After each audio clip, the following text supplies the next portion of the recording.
Hi, everyone, and welcome to What is Social Inflation and Why is it Causing D&O Rates to Rise webinar. I'm Marketing Manager Sherry Branson, and I'm now joined by Kevin Davis. And Kevin joins me from Los Angeles. Hey, Kevin. Hey Sherry, how you doing? Doing great, doing great. Here we are, Kevin. It's October. Can you believe 2020 is almost over? And what a year. Yes, yes. We will Oh definitely man, celebrate on New Year's Eve. Look, I'm so looking forward to 2021. you and I both. I mean, it's just been an unbelievable year, and we haven't seen each other. I haven't seen anybody for about 6 months. It's just I'm really locked in here. Yeah, I know. We're living in a virtual world. That's the only way we see anybody now. Yeah, I know. So, but I'm Absolutely. looking forward to the day. This is going to be a great, great seminar, great webinar. We've been getting so many calls lately about what's going on out there, why we're seeing so many claims, and what's happening with rates and everything. So, definitely looking forward to it. Yes, absolutely. It's a very timely webinar with the rates going up, et cetera. And we're going to talk about why they're going up and what social inflation is. And I did want to mention that I record all of the webinars and I put them on our website, which is kdisonline.com. You can click on our website and listen to today's recording and all of our past webinars as well. And I did upload the PowerPoint from today's presentation. If you look on the handouts tab on the toolbar on the right side of your screen, you can click on that and you can download today's PowerPoint whenever you get a chance. So Kevin, what is our goal today? What are we looking to Sure. accomplish? Yeah. When we talk about our goal, we're talking about is social inflation and how these social inflations are really impacting the D&O rates. But even more importantly for us, because we talk about community associations, and there are new challenges out there that community associations are facing because of social inflation. So we're going to talk about the three trends. There are three trends that we're seeing that's impacting community association, and we'll talk about the importance of how D&O really responds to these three trends that we have to protect the community association out there. So that's what we're really going to talk about today. Okay, great. That's great information. And now, the topic of the day is what is social inflation? Can you define that for everybody? Sure, I'd be glad. Social inflation, it's kind of an interesting thing. It's one of those new latest buzzwords out there that insurance people are using, insurers are using out there. They use it to describe like the rising costs out there of claims because of social and economic trends, resulting for more litigation and larger jury awards. Okay. Most people are familiar with regular inflation, at least I am. Prices go up gradually over time, home prices go up. And so we're talking about society and the trends in society and that increasing insurance rates, et cetera. Exactly. And what's happening is social inflation, these verdicts from these lawsuits are beginning to really increase rapidly over time. You start to see these larger and larger verdicts out there, things that we haven't seen before, and which is creating a major problem for insurers because if the rates are going up because of societal trends, it's really hard to predict the cost of a claim. Absolutely. Yeah, we can't predict society, right? We don't have a crystal ball where we can tell what's going to happen next year. Nobody saw COVID-19 coming, and Yeah. nobody saw that Mhm. happening. And that really changed 2020. We'll never forget it. And at one time, settlements exceeding 100 million were extremely rare, but now that's not the case. Yeah, and I can tell you, slip and fall cases usually would settle around 300,000, right? Now we're seeing them up to $1.5 million. And we're also seeing several $billion verdicts over the past 12 months. I mean, really huge. We saw it was a Monsanto case, right? The Monsanto case was $2 million because they had this Roundup weed killer thing that everybody had been using, but they found out it caused cancer, and all of a sudden they had a $2 billion verdict. Also, there's another $4 billion verdict against Johnson & Johnson because of the talcum powder situation. Mm-hmm. Absolutely. Those were all over the media, all over social media, all over the news. And that drives, I think, the emotions behind a lot of these big settlements. And because of that, it caused a rise in insurance across the board. We're talking about every liability policy right now. We're talking about D&O. We're talking about auto, environmental, and umbrella coverage. All the stuff leads to, and you'll see in the umbrella where the limits are reduced, premiums are increasing, and they even start to add exclusions to the policy. Again, to try to make the insurers profitable again. And all this happened like in the past 12 to 24 months. So it's really affecting everything across the board. Like you said, the exclusions, the premiums, the limits, et cetera. Now what's causing this social inflation? Okay, sure. Now, this is the important part because there are many things out there that are really causing the problem. Historically, these lawsuits against corporations were the majority of it, was it. But now you're adding these social issues on there. And I'm talking about things like the bias created by social media and these various news agencies out there, Fox News versus CNN, okay? And what happens is when these jurors when the lawyers get to the jurors, they want these people to feel angry and they want to make things right in the world, so they want to attack these corporations out there. They kind of portray the corporations as big bad, the big bad wolf, like they're basically kind of getting emotions, looking at the corporations as cold entities and, and turning emotions against them, basically. Yeah, and now we have these millennials. There's a generational shift going on where millennials are taking over these juries. Absolutely. Yeah, and millennials have a lot of different concerns than generations before. They're concerned about privacy, climate change, pay disparity, and then other social and environmental issues as well. So, that causes these issues to trigger a very large verdict. They're very concerned. Exactly.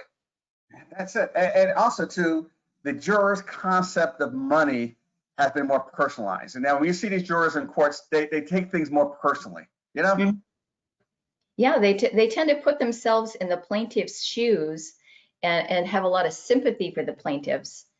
And then as a result, they're putting themselves in their shoes, so they're going to award larger settlements. Exactly.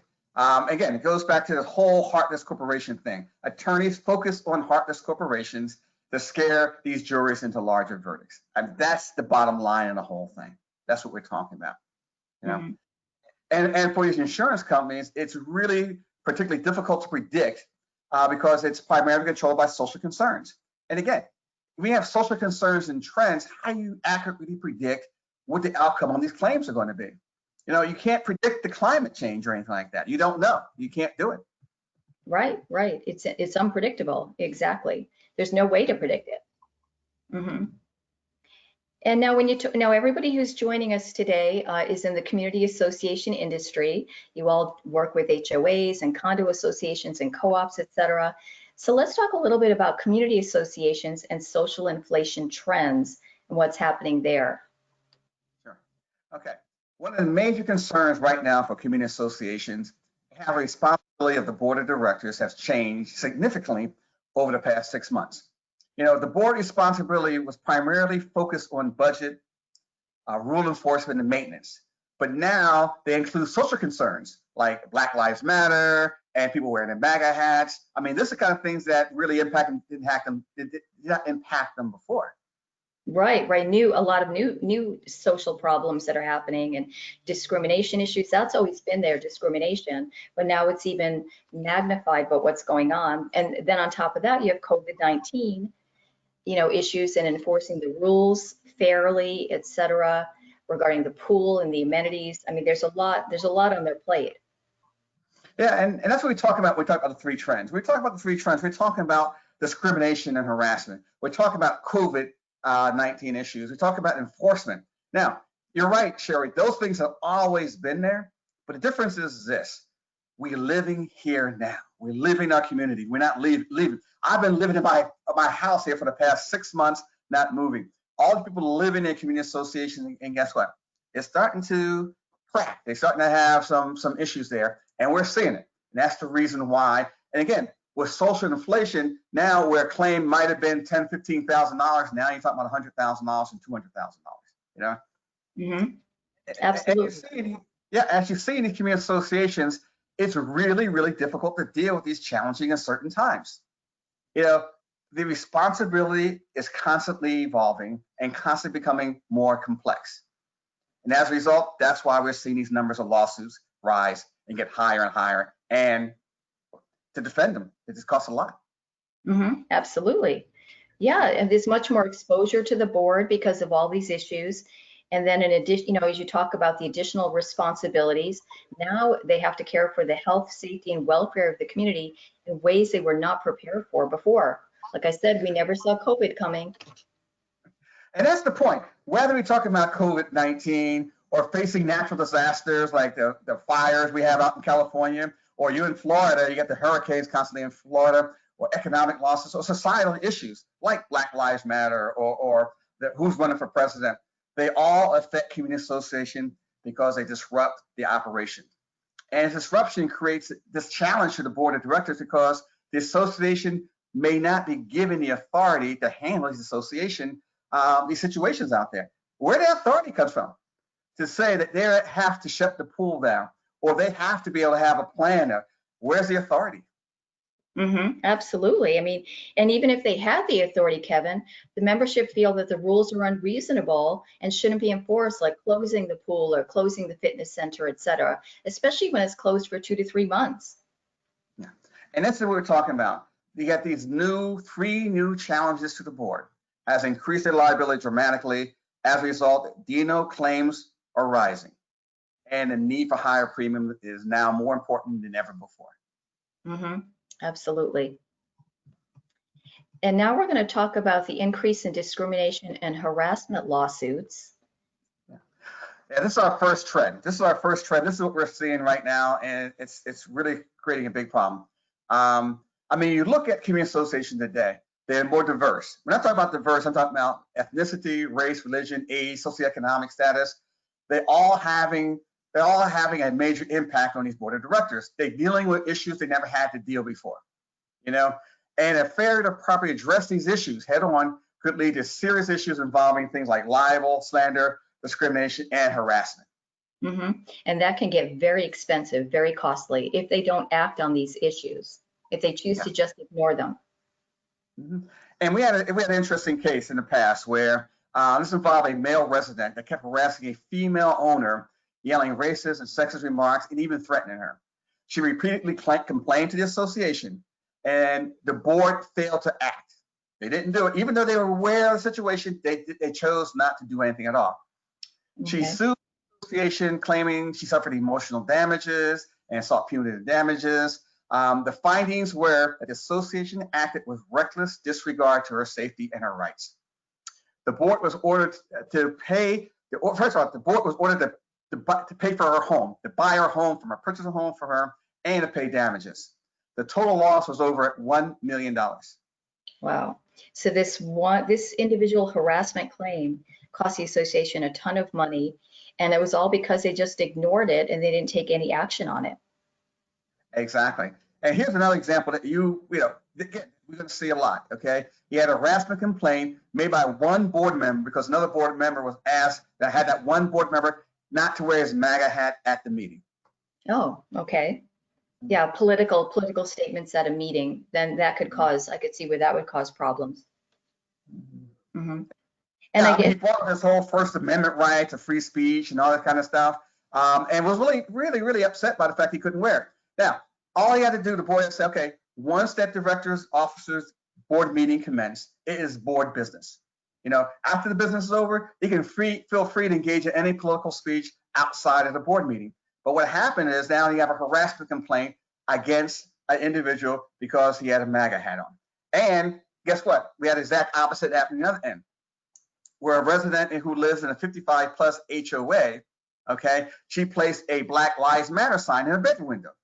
Now she was from the HOA president saying, and it's again in her own bedroom window, to tell her take the sign down because a person wanted to sell the unit next to them. And they think that they will reduce the value of the unit.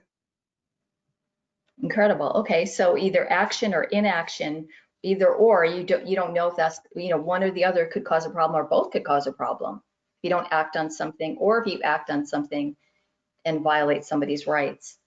Interesting. The problem is, again, these are all societal issues, and societal issues that board of directors, what we want to do is ignore them. I mean, we don't know what to deal with it. We don't know, should we stop this person from having a sign up or having a hat? We don't know. And then we become fearful of it. So we don't do anything at all. We hope the bad behavior just stops by itself because, it should, but it doesn't. And again, what happens is a failure to act can end up being extremely expensive. Absolutely, absolutely. So the bottom line is don't ignore it, but make sure you get the proper advice on how to handle it. Because ignoring it, $1 million claim, that's nothing, that's not anything any association wants to face. That's very expensive. And I did want to take a second here to mention that the PowerPoint from today's presentation is uploaded. You just click on the handout tab and you can download the PowerPoint.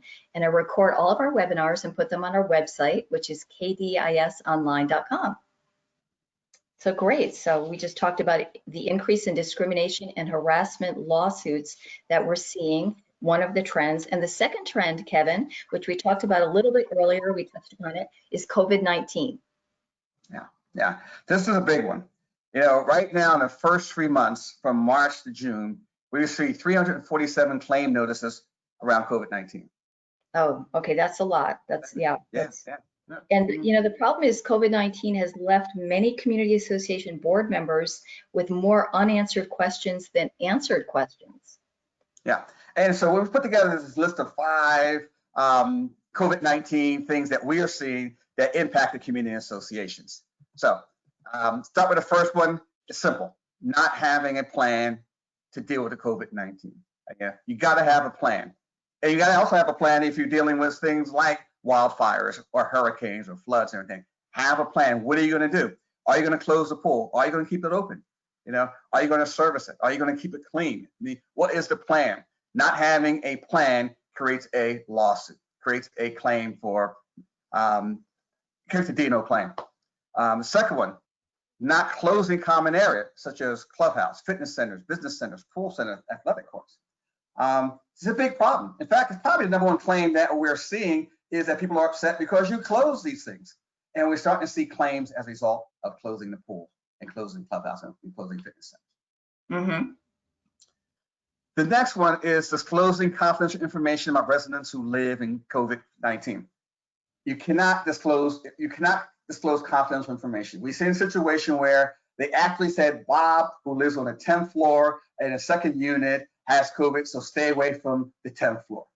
Okay? You cannot do those kind of things. So you can't disclose information. Refunding of maintenance dues. Okay? We have a lot of people who live in these community associations who says, because I can't use the pool, because I can't use a fitness center, I want a refund of our maintenance dues. Absolutely. And it's like we were talking about earlier, if they're closed for 1 week, that's one thing. But if they're closed for 3 months or 6 months, you can see why people would want a refund. Yes. This is a big one I had: banning essential guests, vendors, short-term rentals, Airbnb, etc.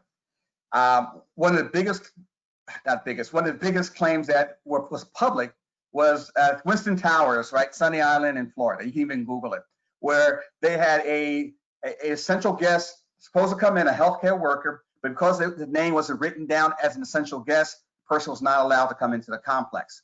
You know, vendors, contractors to come in just to maintain the common areas. You know, they weren't allowed to come in. People who have rental arrangements, they're not allowed to do an Airbnb. This is creating a big problem for community associations.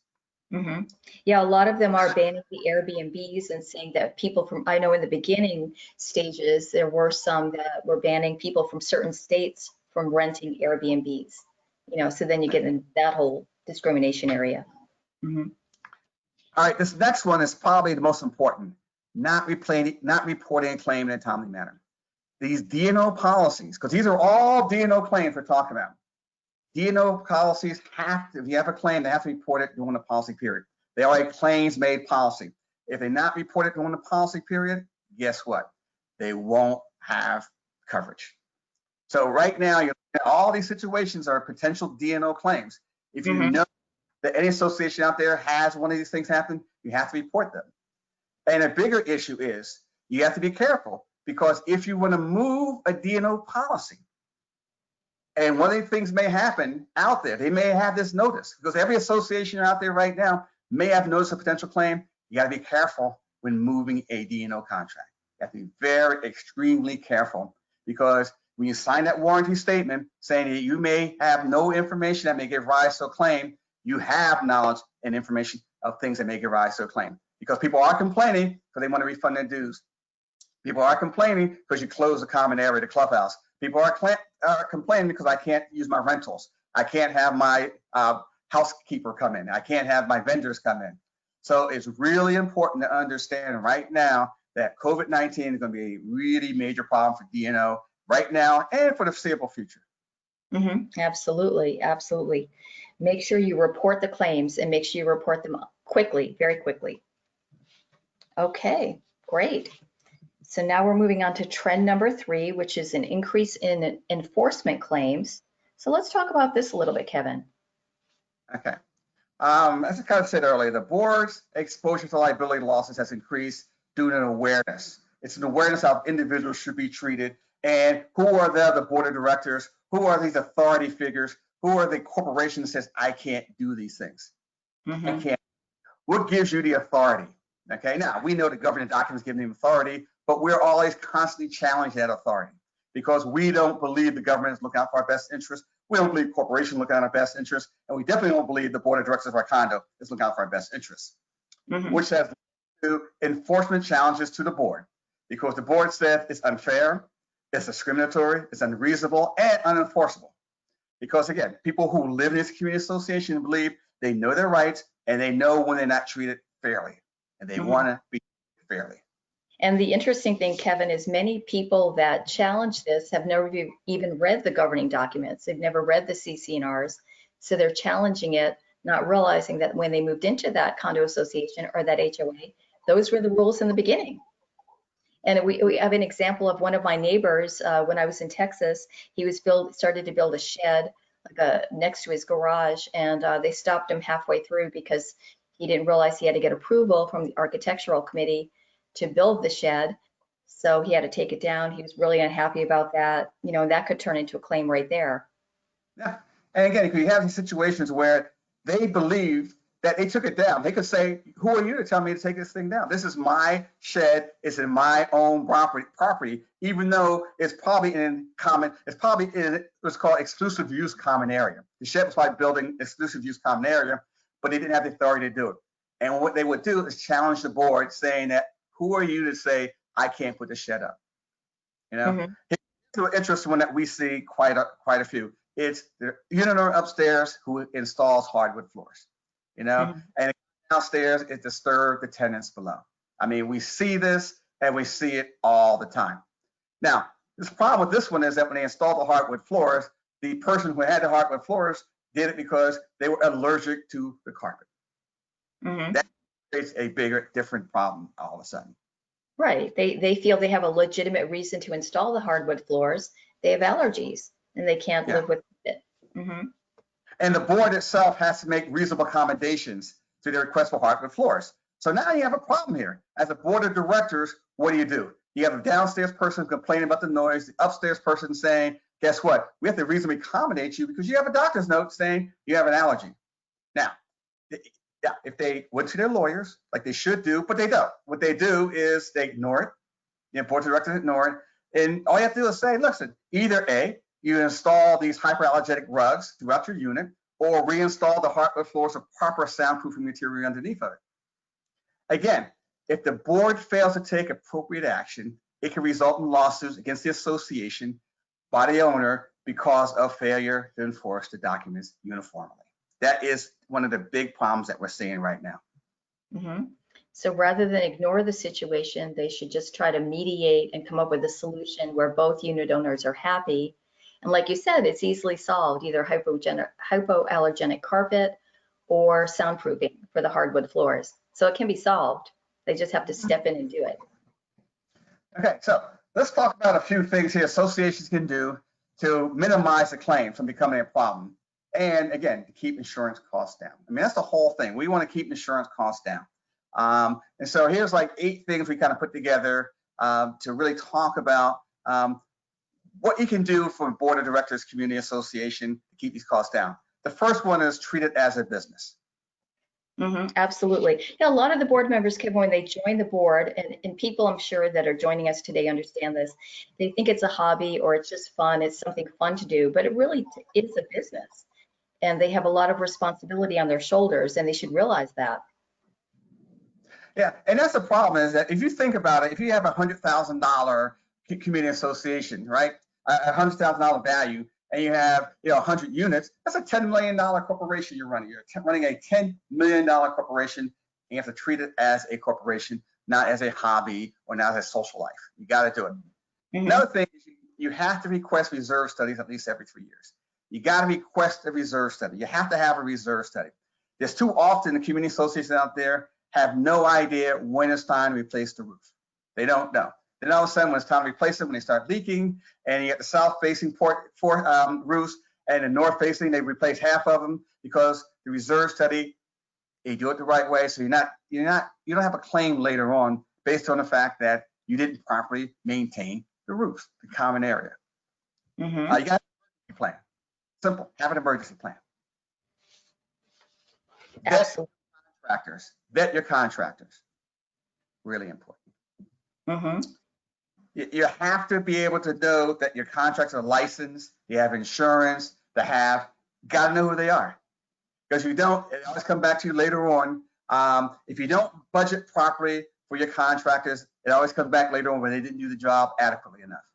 Mm-hmm. And one tip I'd like to throw in, my last webinar with Rachel from Travelers, she mentioned with contractors, if you're unhappy with a particular contractor and you find that the work isn't up to par or whatever is going on, to make sure you document everything in the file with that particular, regarding that contractor, what you're unhappy about or what you're happy about, et cetera. So there's a paper file and a paper trail on that particular contractor.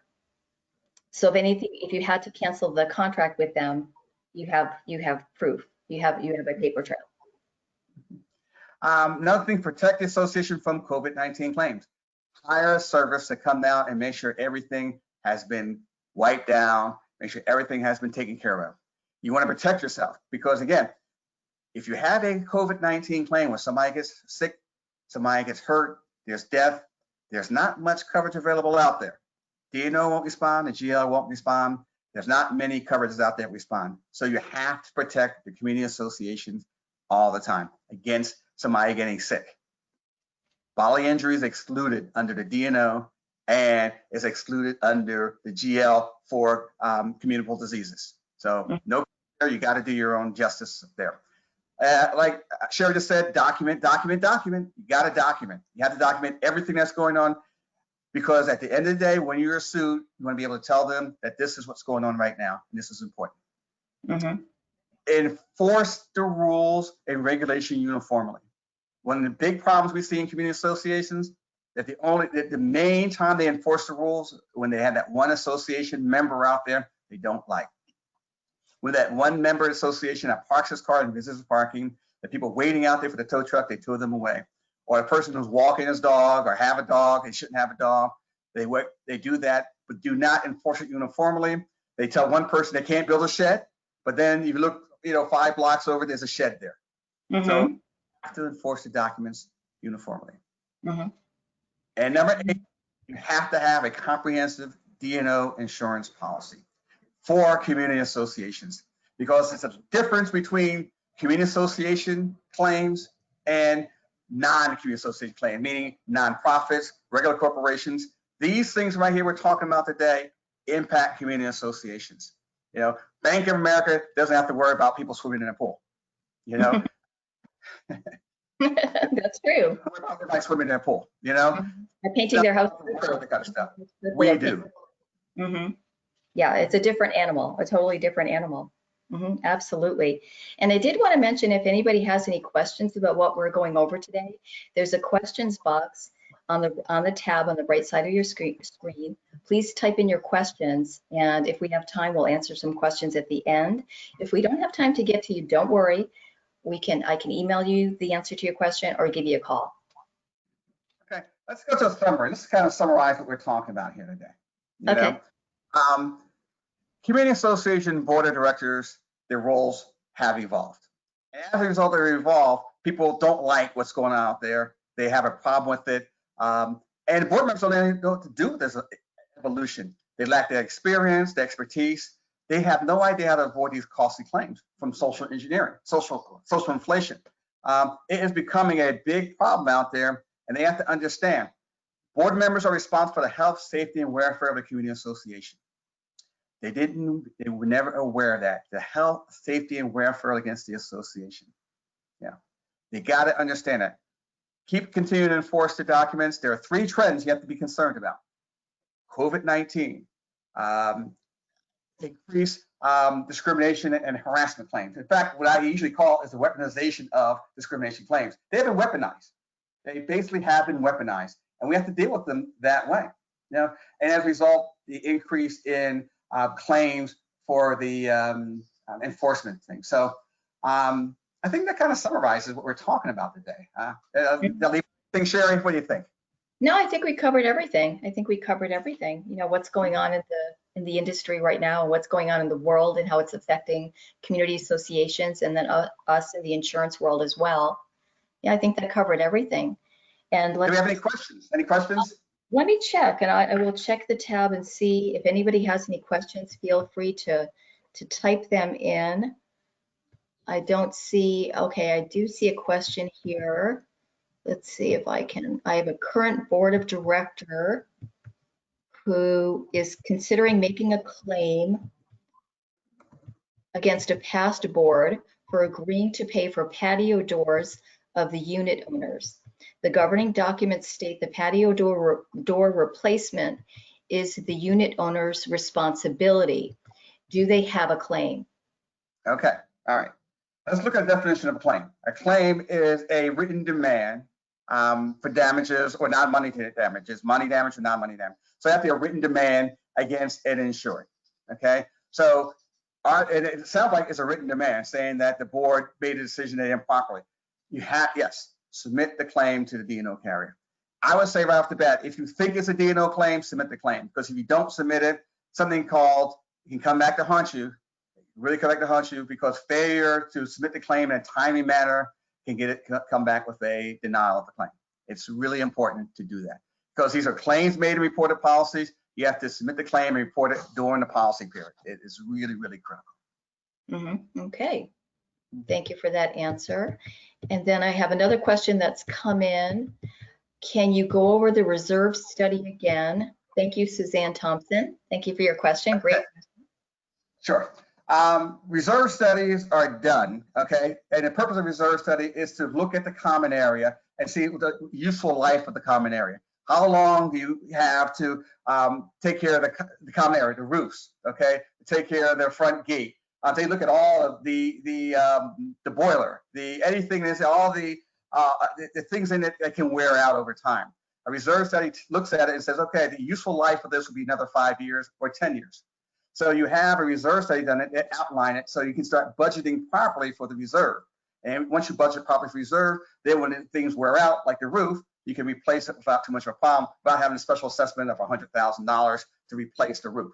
So it's critical to understand that a reserve study and to update it every year. You know, because right now, if you're going to replace your roof today, it's going to cost you a lot more money than you replaced it a year ago. You know, because it's hard to get somebody to get up on your roof. It's hard to get somebody to have the material. It's hard to do it. So reserve study has to be done. It has to be updated, because it is totally different today than it was 1 year ago. And it'll be different a year from now when people do want to repair their roofs and everything, and either nothing's available or the people not available. So the cost rise as a result. The cost has changed because of what we've happened for the past 6 months. The cost of everything has changed. Absolutely, absolutely. Great. And we have another question that's come in from Joel Davis. This is a traveler's policy, by the way. What was the name of the community in Florida that ran into COVID difficulties? Okay, I will. I'm going to Google it right now.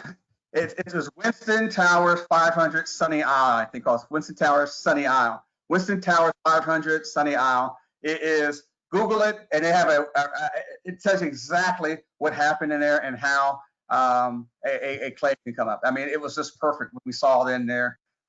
It's a nice little article about what happened when a person tried to get in and they refused to have a healthcare worker come in, healthcare aide come in. Winston Towers 500 Sunny Isle.